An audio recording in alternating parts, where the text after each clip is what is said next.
Good day, Crime Talk aficionados. Welcome to Crime Talk. We're recognized as the most fact-driven and unbiased true crime program on the entire internet.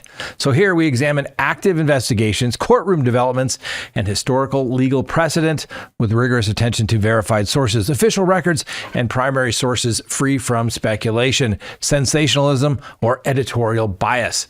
Today, we bring you the measured sources update on several significant ongoing matters. First, an update in the Anna Kepner case. Cause of death has been discovered.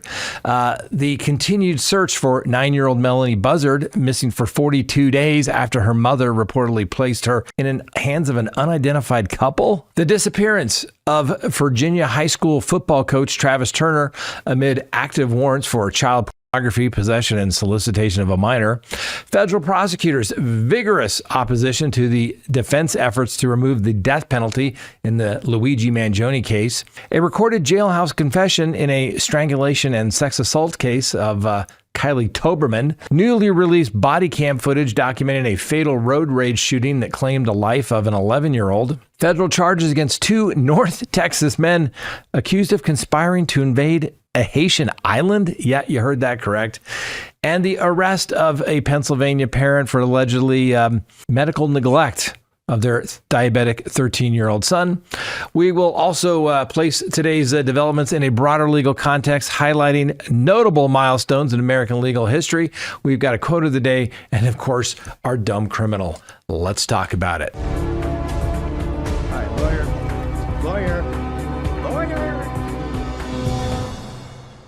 Good day, everyone. My name is Scott Reich, and this is Crime Talk. Thanks for joining us. You know the drill. Subscribe if you haven't, like if you do, leave me a comment below, and hit that little bell for notifications. Quick reminder, go to crimetalksearch.com, get that background subscription service. When you do, you'll be able to do a background search on as many people as you desire here in the United States. Go check it out. Everything you want to know about somebody, and probably more than you want to know about somebody, but go check it out. Information is knowledge. If you're dating somebody, it's dating malpractice not to check somebody out. Go to crimetalksearch.com. Sign up today. Be happy you did. Also, new addition to the merch, ladies and gentlemen. Yes, take a look at this. Look at this. Sweatshirts with this cool, I don't know what they call it, some sort of patchwork or something, but we've got it in white, blue, and gray. You can hit the link below. Go check it out and get yourself something. That's what we've been waiting for Christmas. It's do it for you. Do it for you. Because you know your family's not going to get it for you. So why don't you do it for you? Wrap it up. You'll be happy. Hit the link below. Go check it out. All right, let's go ahead and open the record for Wednesday, February 25th, 2025. Can you believe Thanksgiving is already here, ladies and gentlemen? All right, let's get to it. We have an update in the Anna Kepner case. Asphyxiation has been ruled as the cause of death. That's right. Federal authorities are intensifying their probe into the suspicious death of 18-year-old Anna Kepner, a Florida high school senior whose body was found hidden in a cruise ship cabin earlier this month. Now, recent disclosures from court documents and family statements indicate that Kepner succumbed to asphyxiation, potentially from a chokehold, you think, and have elevated her 16-year-old stepbrother to the status as primary suspect. So Kepner was a student at Temple Christian School in Titusville and was discovered deceased on November 7th aboard the Carnival Horizon during a family vacation in the Caribbean. The aspiring U.S. Navy recruit who dreamed of a career as a canine officer was traveling with her father, Christopher Kepner, stepmother, Chantel Hudson, 14-year-old brother, Connor, and the stepbrother.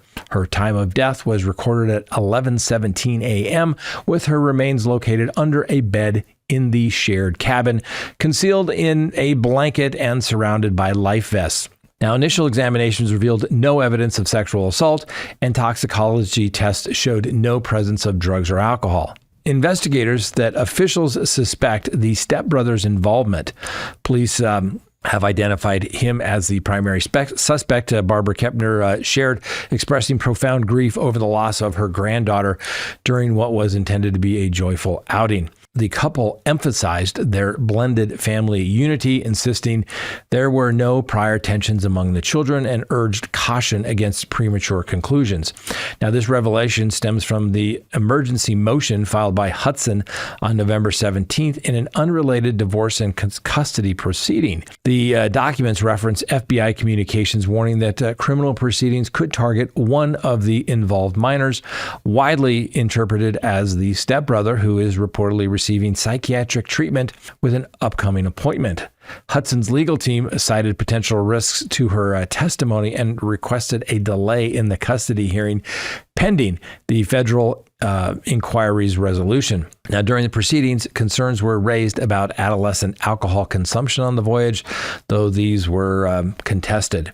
Now, the Federal Bureau of Investigation has withheld detailed public statements, but sources confirm ongoing analysis of surveillance videos, cabin key card logs, digital records, and forensic materials. Now, full autopsy and toxicology reports remain pending, which could clarify the precise mechanism of the asphyxiation described by relatives as possibly resulting from a bar hold across the neck. Now, Kepner's grandparents, speaking through their anguish, reflected on her bright future. "We were eager to witness her achievements," Jeffrey Kepner remarked, "and as the investigation unfolds, the involvement of a juvenile may lead to sealed proceedings, delaying any formal charges for an extended period." Obviously, a lot of family dynamics underscoring what's going on here, and obviously the challenges for maritime forensics, and obviously, normally juvenile matters are not handled in federal court.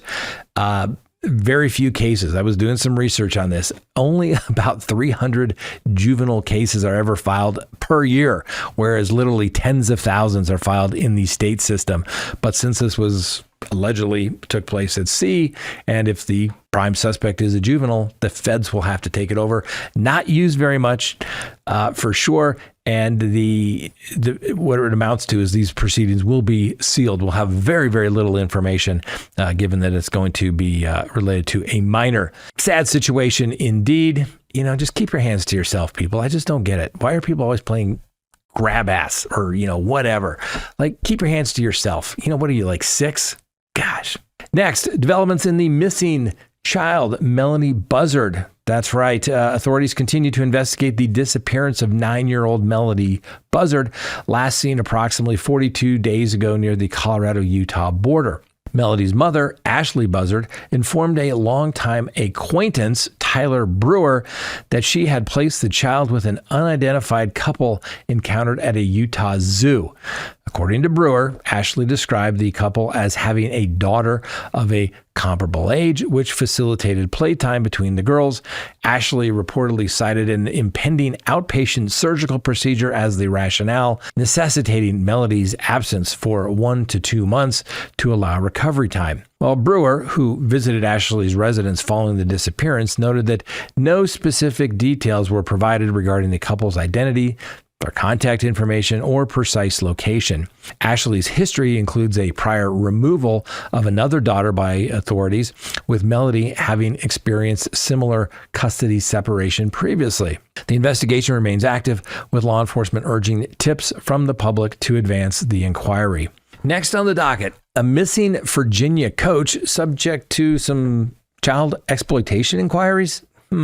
So let's go to Appalachia, Virginia. Travis Turner, a 46-year-old head football coach at Union High School in Big Stone Gap, vanished last Thursday amid an active police investigation into allegations of child pornography, possession, and solicitation. Now, the Virginia State Police issued a arrest warrant for 10 counts, 5 of which were possession of child pornography and 5 for computer facilitated solicitation of a minor. Now, while en route to Turner's residence for an interview, upon arrival, officers confirmed his absence. Turner last observed entering the nearby woods clad in a gray sweatshirt, sweatpants, and glasses.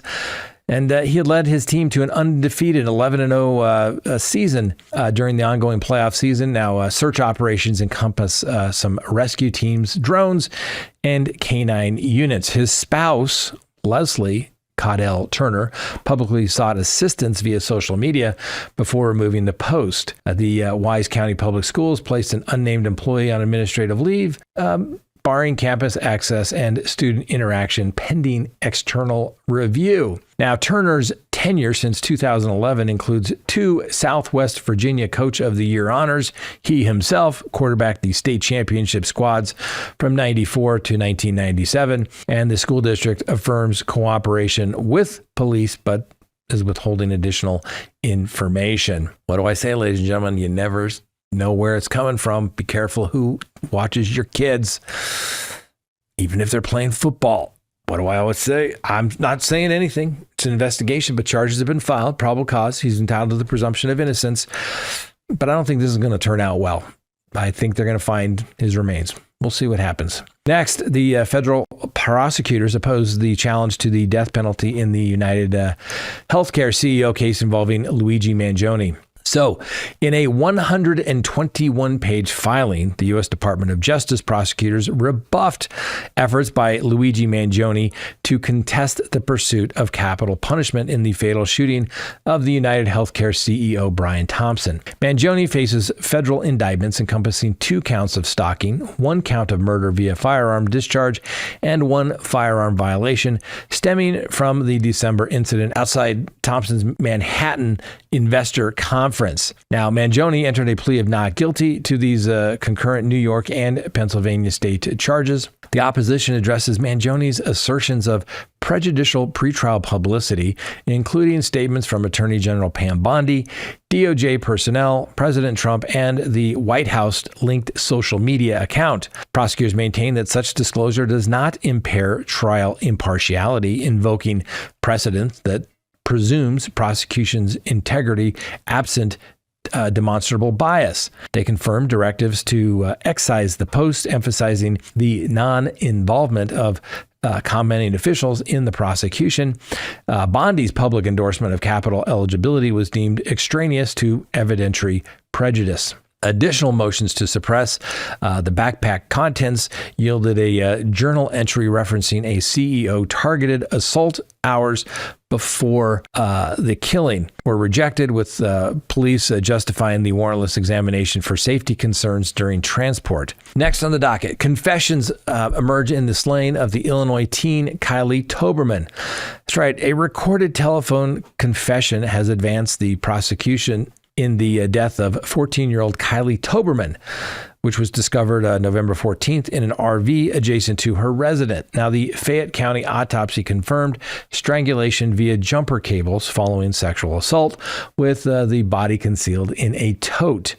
The step-uncle, Arnold Barry Rivera, 43, faces charges of first-degree murder, aggravated sexual assault, and homicide concealment. Now, Rivera admitted to police that he assaulted Toberman in the vehicle, effected the strangulation, and secreted the remains.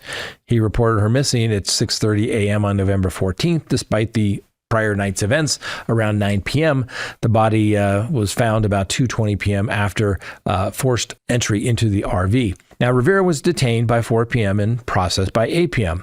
A contemporaneous call to ex-partner Paige Stone captured his admission of the acts, expressions of contrition towards his children, and disclosure to Toberman's guardian, Donna Toberman, who was arrested separately on firearms permit infractions. So prior reports to Child Welfare Services in January cited abuse and substandard conditions, though they were found unsubstantiated absent Toberman's corroboration. Rivera holds a dismissed 2000 sexual abuse allegation on his record, and Toberman, adopted in 2018, was under Donna's guardianship during her hospitalization, with Rivera assuming temporary oversight.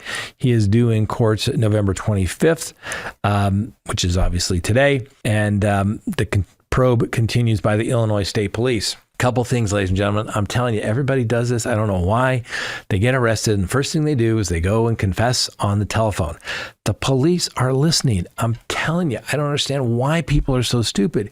Every attorney will tell you, do not talk about the facts of your case to anyone other than your attorney, because anything you say to anyone can and will be used against you. Now, this guy obviously confessed, still entitled to the presumption of innocence, but it's hard to do that when he confessed not only to the police, but then confessed to his partner on the phone, where there's no government action whatsoever.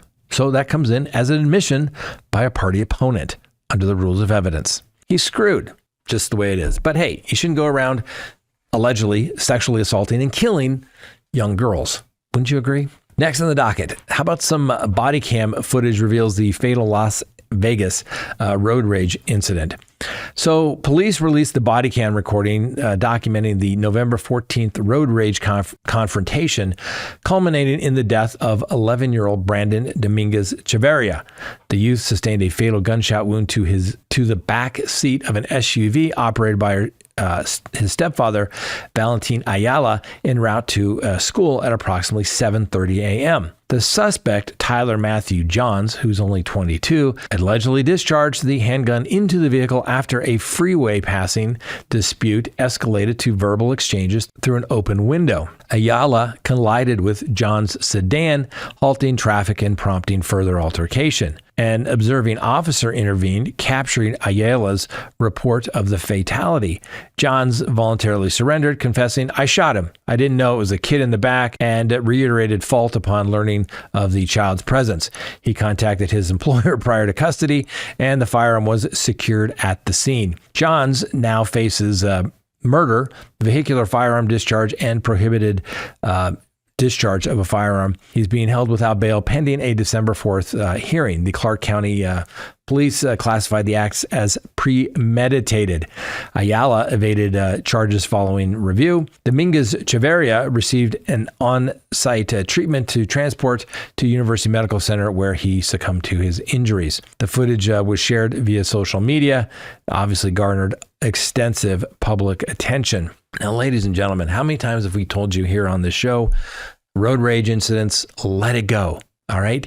You never know what the other guy has in his car. I don't know, a gun. And although we are a firm believer in the Second Amendment, as I tell all my clients, that I love firearms. We love the Second Amendment. But guess what? They complicate everything. So this kid going to work, little dispute, somehow thinks he needs to shoot into a car and winds up killing a kid. Are you kidding me? The kid's entitled to the presumption of innocence, but he better be trying to get himself a plea bargain, maybe reckless manslaughter, something along those lines. But unbelievable. Next, a couple of North Texas residents are indicted for wanting to invade a Haitian island. You heard that correctly. You can't make this stuff up, ladies and gentlemen. A federal grand jury in the Eastern District of Texas has charged Gavin Rivers Weisberg of Allen, Texas, and Tanner Christopher Thomas of Argyle, Texas, with conspiracy to commit murder, maiming, or kidnapping abroad alongside child pornography production. The allegations span August 24th to July 25th, detailing a scheme to assemble an armed contingent for the seizure of Le de la Gonave, Haiti, home of roughly 87,000 residents. Prosecutors assert the duo intended to eliminate adult males and subjugate females and minors for sexual exploitation. Preparatory actions encompassed a sailboat and weaponry procurement, Haitian Creole instructions from July of 2024 to May of 2025, recruitment drives targeting the District of Columbia homeless population, and skill acquisition, because Thomas actually joined the Air Force in January 2025 for tactical training, while Weisberg attempted Fire Academy enrollment before pursuing nautical courses in Thailand. The child pornography count arises from an August 2024 incident involving coerced minors participating in filmed acts. I can tell you right there, that will get you a mandatory minimum of 15 years to 30 years in prison for one video, you knuckleheads. Anyway, conviction on the conspiracy could yield life imprisonment. The pornography, like I said, 15 to 30 years. Weisberg was apprehended in July of 2025. Thomas was arrested Thursday, detained without bond. The FBI, Air Force investigators, and the Salina police collaborated on the case. Really?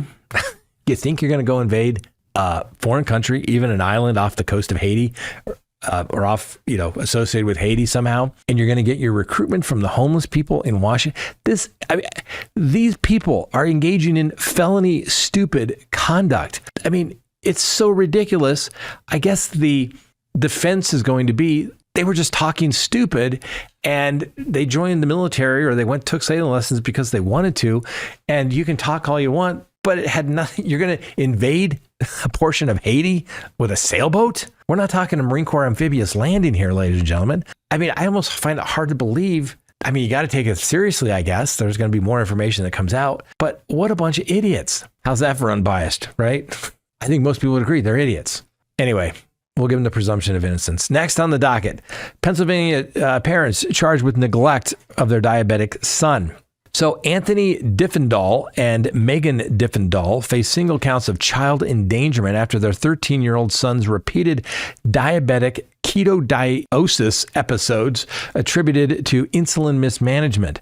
The youth, diagnosed with type 1 diabetes, required intensive care unit admissions on June 22nd and September 9th, followed by a third hospitalization on September 13th, exhibiting respiratory distress, emesis, and thoracic discomfort. Medical review at Penn State Children's Hospital identified chronic neglect, evidenced by erratic glucose control, and 3 crises within 3 months. The parents cited insurance denial for sustained insulin supply, resorting to outdated stock from refrigeration. Pediatric records indicate no refill of long-term insulin since January, contravening monthly usage norms. Post-discharge directives include a care seminar, which Megan skipped. Anthony noted her repose at home despite assigned oversight. Now, physicians deemed recurrent ketoacidosis fortuitous, underscoring risk to the child's sustained health. Police arrested the pair last week. The investigation by local police continues. Next on the docket, this day in legal history, November 25th, 1832, South Carolina adopts the Ordinance of Nullification, declaring federal tariffs unconstitutional and void within the state, igniting the nullification crisis and testing the supremacy clause, leading to the Force Bill of 1833 that reinforced federal authority over state nullification claims. See, ladies and gentlemen, this stuff has been going on and on and on. And when you look back at history and you see what's going on here today, nothing's new. It's all been done before. It just recycles itself every 25, 50, 100 years. Next, November 25th, 1867, the U.S. House Judiciary Committee votes 5-4 to recommend the impeachment of President Andrew Johnson for violating the Tenure of Office Act by dismissing Secretary of War Edwin Stanton, marking the first formal step in a presidential impeachment trial and debating executive removal powers under Article 2. November 25th, 1963, Jack Ruby murders Lee Harvey Oswald on live television in Dallas, raising due process concerns over pretrial publicity and media access to trials, influencing Sixth Amendment's jurisprudence in high-profile criminal proceedings. And on this date, November 25th, 2024, Special Counsel Jack Smith moves to dismiss federal criminal charges against President-elect Donald Trump, citing constitutional policy against prosecuting a sitting president, reinforcing presidential immunity doctrine from Trump v. United States 2024, decided by the United States Supreme Court. Next, our quote of the day: "The safety of the people shall be the highest law." Marcus Cicero. This principle, articulated back to Cicero's days, obviously he's a Roman statesman and philosopher, underscores the foundational role of public welfare in a just governance, a concept that continues to influence modern constitutional framework. Think about it, ladies and gentlemen. Everywhere you go throughout history, what do people want in their cities? They want their cities to be clean and safe, right? They want to be able to, even back then, the wives wanted to be able to take their kids out for a walk in the park without having to arm themselves or have the fear of something bad happening to them. It's not a new concept. Think twice if people think that safe cities are not a priority. And finally, our dumb criminal of the day.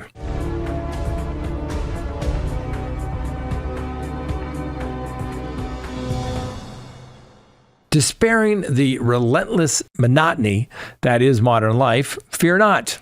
Danon Iyer of Iowa City has pioneered what we must now recognize as avant-garde performance art disguised as wellness regimen.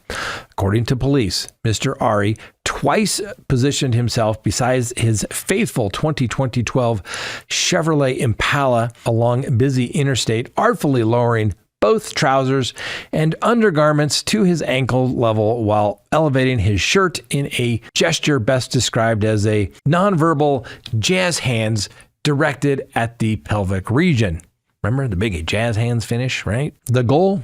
To gift passing motorists an unsolicited flash of inspiration, specifically his genitals and midriff, thereby injecting a jolt of adrenaline into what he candidly describes to investigators as his tragically blah existence. When reminded by law enforcement that this particular form of self-actualization is in fact illegal, Mr. Ari reportedly acknowledged the social faux pas, but insisted the brief exhibitions provided the only excitement his otherwise monochrome day had lately offered. Alas, the reviews were mixed. Rather than 5-star Yelp acclaim for his pop-up motivational seminar, he collected 2 counts of indecent exposure instead, having already cultivated an impressive criminal resume. Mr. Ari was promptly reacquainted with the Johnson County Jail, posted a modest $5,000 bond, and was then whisked away by the state prison officials who apparently felt his probation officer had been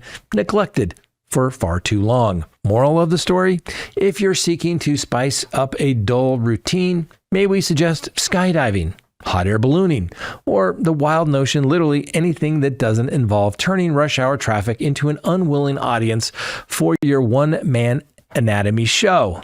The cure for the blah remains, it seems, disappointingly closed. All right, ladies and gentlemen, that's all we have for you today. Thanks for watching. We'll see you tomorrow. And remember, the Constitution matters.